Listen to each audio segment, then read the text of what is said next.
Well, it looks like we've got quite a few people that are joining us on the live. Thank you, everyone, for joining us. So, David, we're doing a collaboration next week where we're going to be doing a workshop with you on past lives. So we've got quite a few attendees that are coming to our center here in Hawaii. So it would be great if you could share a little bit about you, tell everyone about yourself. Okay. Just a short video then. I don't know really where to start, Kim. Well, I suppose as far as past lives go, that came through working with my training in Kabbalah, Tree of Life. It's kind of like, you know, if you don't know the Tree of Life very well, it's all encompassing. You know, there's astrology, there's tarot, there's esoteric principle. Basically, whatever you want really is there, and you develop your own tree, whichever way you want to go. But during the training, I got to a place where it was suggested I went to have a past life, so I had a past life regression. And then it became clear that that was something that I really, I enjoyed it. So if you enjoy it, you're halfway there, right? And then it was one of those things that I started to develop more and more and more because it, you know, it fascinates me. I still, although of all, you know, I've done a lot of past lives, but I still to this day don't understand sometimes how it works. You know, I really don't. You do the meditation with the client or whoever, and suddenly they're seriously. I'm sometimes doing this work, and I'm doing and you find yourself in going back into earth and in a new place, and what are you wearing on your feet? And I'm thinking, what am I doing? What am I doing? And then suddenly they'll go, I've got this on, I've got that on, and then, you know, not always, as you know, everyone experiences it differently, but so I do that. And most people, you know, from astrology college, etc. I came to this work through a sharp awakening, I think is the word. I was one of those people that had one of those very rude awakenings, where I had a near-death experience for an illness, and it all started to, you know, unfold, and that's basically it. I mean, you know, there's lots of other things. I was in the Navy, I worked in catering, you know, had a proper job, as you know, my dad used to say, get yourself a real job. As well. It's been, I think what I've really come to understand as I'm getting older, and I don't understand how that's happening because the portrait's still in the attic. It's one of those things where you come to realize that it is a slow unfold, and you can't rush that. You know, no matter how hard you try, you can go, you know. And I see people with their training in many ways, and even in past life work, they're like this. You can always see them like I can't see. And it's not until you learn to just drop into it and let it. It's more of an unfolding, I think, than anything else. Right. Wonderful. I see, let's see, Molly has a question here for you, and she's asking, how many past lives does that average a soul? Define an average soul, I would say, Molly. I mean, that's not something you can define. I think with how many past lives, I always say to people, when they come to you and they say, they too have doubts. They will say, I don't know if it's going to work, or if I've had any past lives. Chances are, if you're seeking them, you've had them. You know, your soul knows it's not going to send you to someone to look for past lives if you've never had one. You know, for me, it's really the number. When I ask this question with clients, sometimes the number is huge. It's hundreds and thousands. Sometimes it's never like 5 or 6. It's never that. It's usually in the hundreds. But I think what's important to note about that is that the experience you have doesn't depend on the amount of life. It's not a count. Do you know what I mean? It's not, I've had 500 past lives, I am now wise. You know, that's not how it works. You can have 100 past lives and be extremely wise. You can have 2,000 and still be struggling. It's the experience you have within those lives that's important. Yes, definitely. And it's interesting because I know you've mentioned this before. That some people, when they think about past lives, they think of themselves as, you know, Cleopatra or King Arthur, or, you know, somebody who's famous. And I think you mentioned before, sometimes we can be somebody who's, you know, a rag and bone man, or you know, a pauper or something. So absolutely, it's not. I was going to say. I think it's. Yeah, I think, Neil, you're right. I mean, I can count on one hand, well, maybe two hands now, the amount of lives that I've gone into and someone has been a famous character. However, having said that, what sometimes happens is people more often go into lives where they can see that character, they can see that person has been around them in some way, shape, or form. And the truth is, even when you get down to the nitty-gritty of the work you do with anyone, if they have those lives of note, they tend to have more karmic conditions. They have more to deal with, as you would imagine. However, every single story is so important. Whether you're feeding chickens in Tuscany or you're ruling over nations, what it always comes down to is human interaction. It comes down to the way in which you deal with your family and people around you, or people of power. And you know, it's the same dynamic. However you dress it up, it is the same. Yeah, definitely. Yes.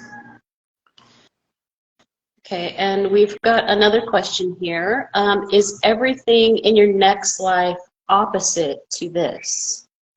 Okay, right. So, so does the balance work that way? It's a good question. So if you're tall in this life, you're short in the next life, kind of thing. No, would be the answer to that. It's far more subtle than that. A lot more subtle than that. I think it's funny because we tend to think, and I'll talk more about this when we do our workshop next week. You have this idea that your past lives run linear. So in my last life I was, in my life before that I was. So in 1700 I was this, in 1900 I was this. The truth is, it's not like that. It's actually circular. So the lives, all the lives are, if imagine you're standing in the middle of it, and it's not, to take it even further, it's not even circular, it's actually spherical. So it's behind you, ahead of you, to your right, to your left. So you're sitting in the middle of a ball. So your soul's in the middle of a ball. So your last life, chronologically for your soul, could be 2,000 years ago. But your last life, chronologically, in World War II, could actually be, for your soul, your 34th life. Do you know what I mean? It's not at all linear. But having said that, what you need to learn the most will be put forward to you before you incarnate. Akashic records, that's what they will say. It's not it's not headmaster pulls you into the office and tells you what you're going to do. It's not that. It's the dialogue. So there are some, it seems to me that when you do the in-between life work, that there's a choice, and you're given this kind of, do you want to learn this? Do you want to learn this? And you go, yeah, I'll do that. It's what, 85 years, nothing. And you get down here, you go, oh God, what have I done? And other people have it so easy because they've got, oh, do you know what? I just want to rest, love. Just, fabulous, loads of money, that'd be great. And they get the rest. But they still have issues. Those core issues that will never go. There'll be core things and wounds that will never go. They will, until they've resolved them, that is. Right. And you mentioned in what you were saying, you did mention the keyword Akashic records. So that is something we'll also be talking about in our workshop next week, because some people don't understand that with doing a past life meditation and the Akashic records. Do you want to mention something about that, like differences or what we'll be doing? Well, Akasha, for me, it feels like Akasha is it's like a place, it's like a destination in the astral world. It has many temples of learning, past life amongst them. Akashic records is actually your book. It's your record. It's your way of accessing those memories from your soul. It's really interesting because, traditionally it is a book. the book, and I use the book in my visualizations, and it comes alive. The book comes alive. However, the client sees it, that's not up to me. I just try to get them into the place. Some people see actual lives, some people see color, some people see written words. It's just however it appears to them. What's interesting is nowadays people are finding themselves on computer consoles and all sorts of things. Very bizarre, but they are. So maybe Akashic Records has an update, but they not my one. But again, it's very personal. We have to make it very personal. So if you think that everything you've done is recorded, and the book presents the highlights really to you, you can find details. You can do that, but it provides details, and it usually shows you what you know at this moment. However, once you become more practiced with it, you can go there and ask a specific question. So, have I had a life here? And if I have, have I shared a life with this? But it will tell you. It takes a bit of training. It takes a bit of time to trust in it. And I think that's also why we get some people will get a name, or they'll get a place, or they'll get something they're wearing, or a tale that is traceable in this life that they think they didn't know, they didn't know. And other people, it just goes on trust, and that trust grows with time. But for me, one of the greatest gifts, I think, is that when you become when you've done a lot of this work, you kind of, people worry about me accessing their Akashic records, for example. So, I'll just bob over and see what that Tom Cruise has been up to in his past lives. It doesn't work that way. It doesn't work that way. If I'm doing Akashic Records reading for someone else, I have to ask for their permission. And by reaching out, it's assumed I have that permission. But I can't just pop in and have a ratch about and see what's going on. That's right. That doesn't work. It's certainly not been my experience. And it's under the guidance of Metatron, and he is a boy you do not miss. You don't mess with. It's not it's extremely serious. It's a very serious place. Yeah. Even for me. Absolutely. There's a great question here that I was going to ask you about. Is there any truth to? And I think there is. Throughout all our lives, we carry this karma. So when we think of karma, there's a question here by, what's her name, Miss Susie B. Yeah. Can you have been bad in your past life, which will affect your present life? Which is interesting. That's a whole session, actually. Yeah. Yes. We often think about balance in. We think about balance that if I hit you, then you can hit me back, or you can choose not to hit me back.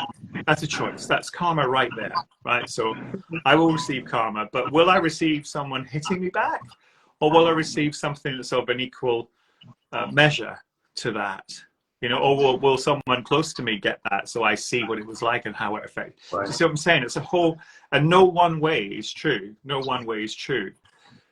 But karmic conditions, we often go, like that question, if you've done something bad, we often go there. That's where we go. That's a default thing. Oh, it's like, again, the headmaster.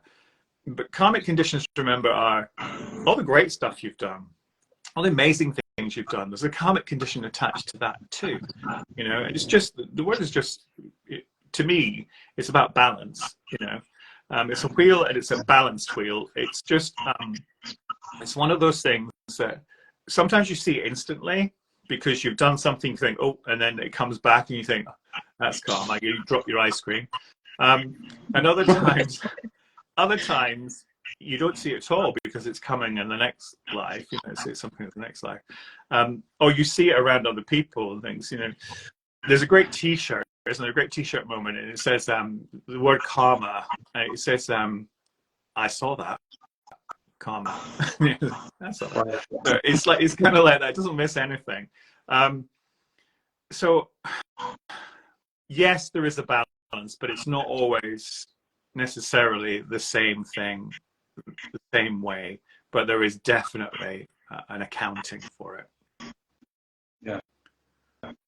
Right.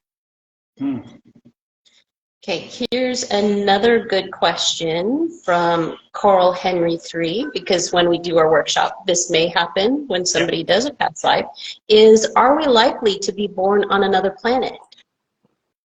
Hi, Coral.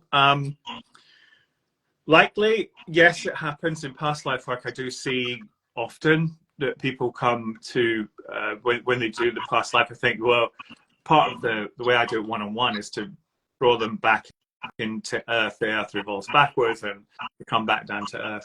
And I'm thinking they're not coming back to Earth. I don't know where they're going, but they go out or up or sideways or something. I can see them in my mind. They're going somewhere else. And they will enter they will enter other realms. The very first time it happened, I remember it distinctly. The very first time, not to me, but to a client, was it was quite unnerving because the client was physically vibrating happened to be on the sofa, and they were going sort of that way and this way, and it was like the whole body was shaking. Although afterwards they weren't even aware of it, they didn't realize they were doing it. But I thought, this, you know, as a therapist, thinking, what's going on? Is this, should I pull them out? You know, but went on to describe a life that wasn't a physical human body, but was certainly some kind of other life form. So yes, we get all sorts of, I can't begin to tell you the weird and wonderful universe we live in, and past lives is truly an access to that. And I've seen time travelers, I've seen aliens, I've seen, not me personally, but, you know, likewise. And something very recently, which is extraordinary, and I never thought was possible, I'll be honest, I poo-pooed the idea for many years, but I'm always willing to be proved wrong, is someone had an angelic life.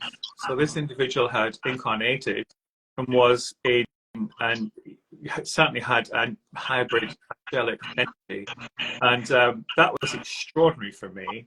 And where she took me with the visuals that she had and we went to was just sheer joy. It was absolute joy.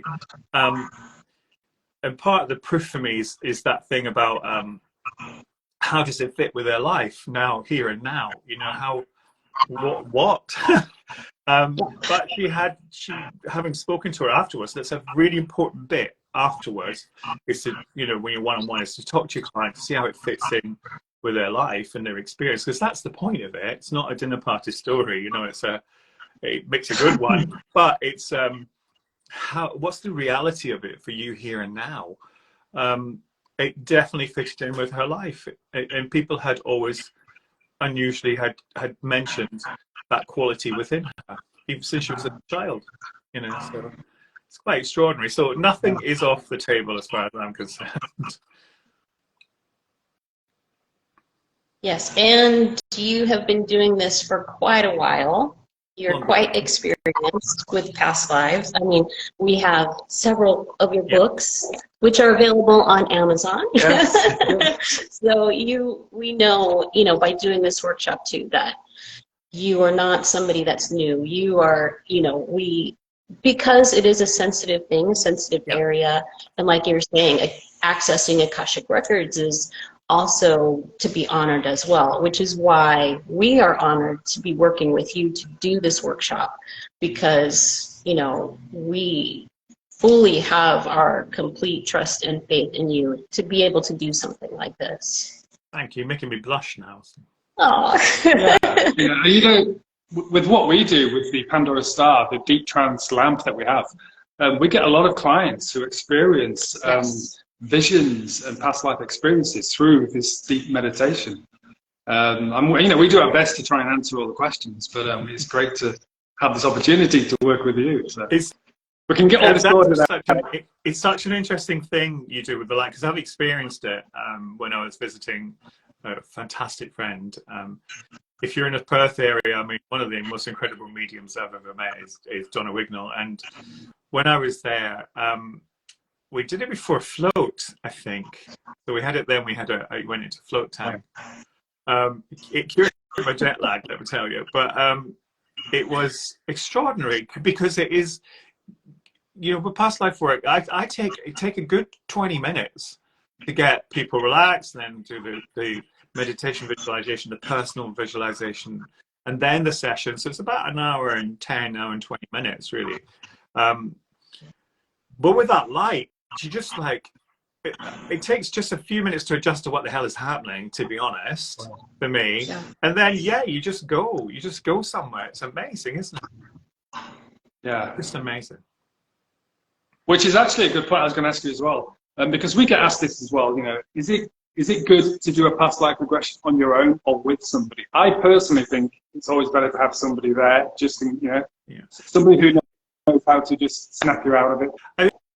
I think, Neil, it depends on the work you're doing. If you can do past life meditations, and like most meditations, they're perfectly fine. And the ones that I give to people are, they're not what I do in a one-on-one, absolutely not what I do in a one-on-one, because they're lighter, you don't go so deeply. So you can do visualization meditation on your own. If you're prone to it, and some people are, some people do meditations and they go, and they go really deep, and they tend to fall asleep is what normally happens. You're always safe, but if you do that, it sounds awful, but put a timer on your phone, even for an hour or something, and that will snap you out of it. But if you're doing say you feel that you're ready to do a full dramatic Akashic Records past life journey, I would agree with you. Have someone you trust and is skilled, and even let them lead the session. Let them lead the session so that you can totally relax. But again, it's this thing. If you have a room with 500 people in it, you can't do full past life regressions, because I can't be helping Joan of Arc over here and Cleopatra running a bath for her over there. I can't do that. It's impossible. So it has to be very generic. But if I have a personal client, I can, and I've helped people through some pretty big traumas in their past lives, gently guided them through, not me really, to be honest, whoever the guides and the angelics in the room through me do that. And you can do that at that level because you've got the time. And to be fair, if you do a one-on-one, just one thing I would like to say is it's exhausting afterwards. You are exhausted. You can't do it and then pop off and do a day's work. You just can't. You're better to schedule it so that you can go home and drink lots of water, rest, reflect, journal, take time with it. Yeah, definitely.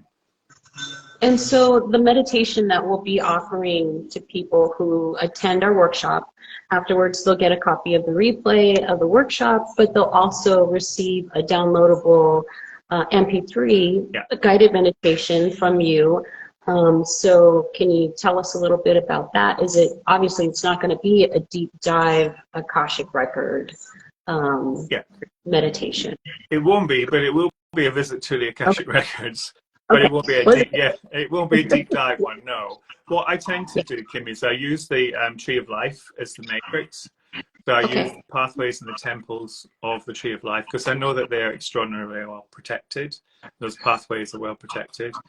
And that's the way in which I will get them to access their past lives. But as they use that meditation, become more adept, I say this to people all the time, pause it. When you get to the point where you're in the life and you think, okay, I usually give them about 4 or 5 minutes, which is long enough in the first instance. But if you get more adept at it, then just push pause. You should still remain in the right place and pause and then play when you're ready to move out. So it is and this meditation, although I've done Akashic Record meditations before, this is a new one. This will be a completely new one for you. Wonderful. Okay, well, I know we've got a couple of other questions that popped in. Let me just find there. Yes, lots of people saying your praise, David. Very kind. Let's see. Okay, this is just somebody saying, people who have had near-death experiences report the same thing, visiting other planets. Let's see.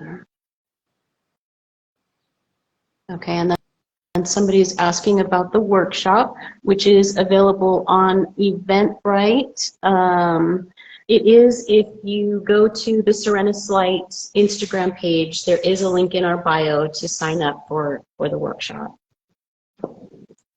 And it is available via Zoom. Since unfortunately you can't visit us here in Hawaii, but at least we're spanning the globe in this workshop. There are planes coming in all the time. I know. One day I really hope to.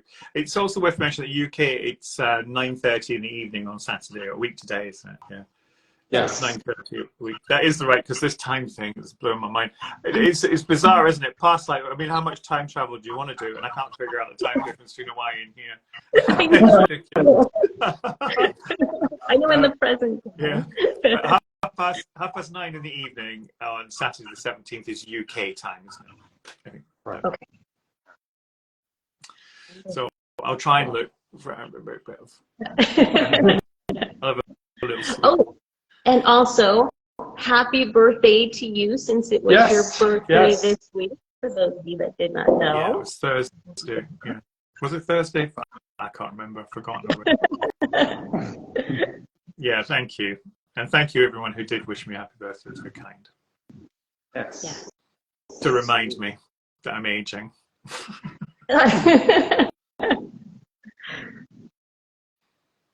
Let's see. Looking here. Looking for any last minute questions. I don't see anything. Is there anything else you would like to share with the group here? Not really. I mean, I think the thing about past life work that I enjoy is the tiny detail of life that in this life that you pick up on. When you've done enough of them, you see the habit, and that's where it really comes into a bit of a gift. The gift is you see the habit, and if you know that you've done this, I've been doing this for, let's go chronologically, I've been doing this for 3,000 years, it's moved time to let it go. It kind of puts a perspective on it.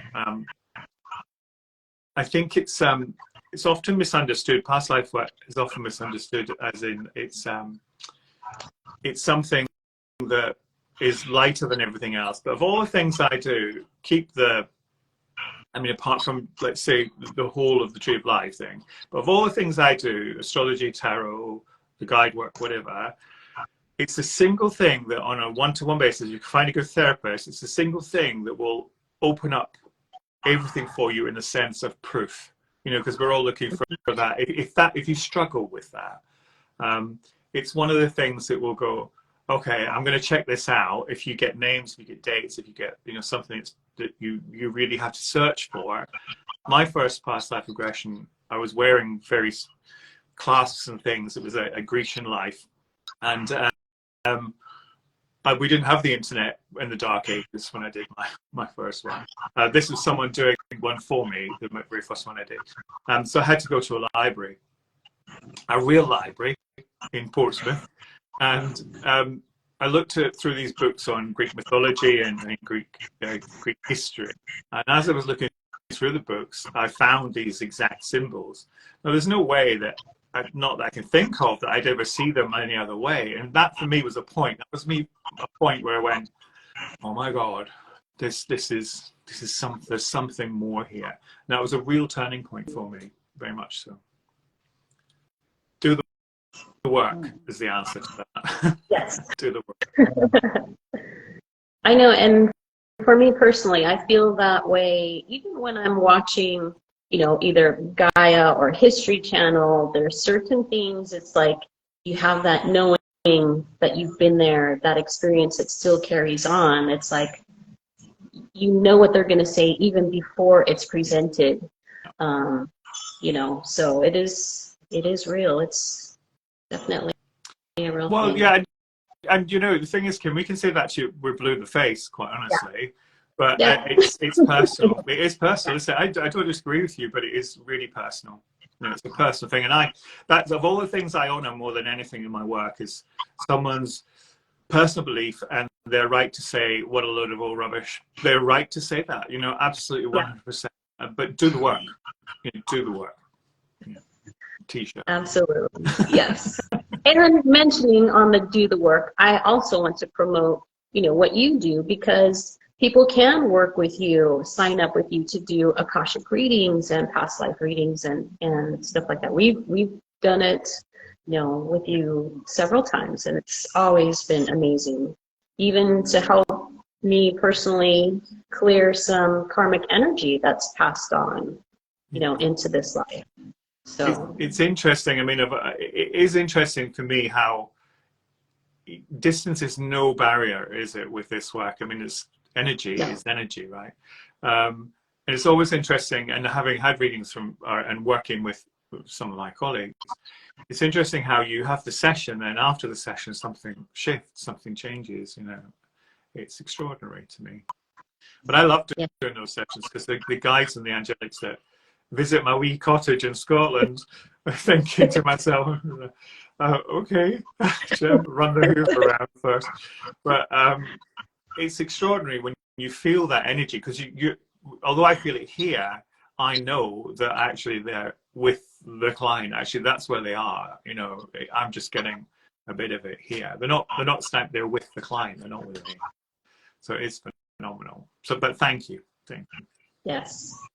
No, even working with you, I know you've had a couple of very interesting interactions with a couple of my personal guides that have popped in to give you messages or make themselves known, which is pretty amazing. Let me tell you something that's really interesting, Kim. I have no idea what you're talking about. And I tell you what happens with me is, honestly, because they come in and it's like they flash a white light in my face. Because when they go, I can't remember. Because when I'm in that moment of working, it's rare that I remember who was there. It's really odd.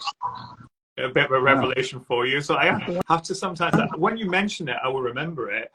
But I 9 times out of 10, I'm like searching for who, what? Because it is of that moment. It's very much of that moment, and it's almost like yeah, it is like they flash a white light in front of my face. Like, who, what? So, but interesting enough, the wisdom remains. The wisdom remains, but it's very bizarre. The whole thing is odd. I mean, what a way to earn a living, right? You know, I know. Crazy, madness, but so enjoyable, so enjoyable. Yeah. And we just love the work that you do, David, and how you present it. Yes. Thank you very much. So I'm looking forward to the workshop. Unfortunately, I won't be able to indulge in the food that you're probably going to have there, and the lovely coffee, because it'll be breakfast time for you guys, won't it? It'll be morning for you. Yes. Yeah. It will. Yeah. And the sun shining and the flowers, hear the ocean. All right. Doesn't matter. I'll be sat here with a cup of tea. Boy, Scotland. In Scotland, yeah, in Scotland. Well, you know, it has its beautiful place. In fact, I was out today in the wilds of Galloway. It's beautiful, absolutely beautiful. Well, I know Neil misses Scotland like crazy. It's his favorite place. You know, I may go around the world several times and go to all these different places, but you know, ultimately my heart belongs back in the Highlands. You know, Highlands. When I stayed in Oban, and then I went up to Inverness for a couple of years, and oh my gosh, I never wanted to leave. I knew I had to, but and it's funny because I've met so many people who have visited Scotland and said the same thing. I just don't want to leave. Like, you know, it's almost like, I think in Scotland you have the thing called the calling. You can literally hear Scotland calling you, and yes, it is. That's what I feel. So whatever I do, I will retire in Scotland someday. Well, we will.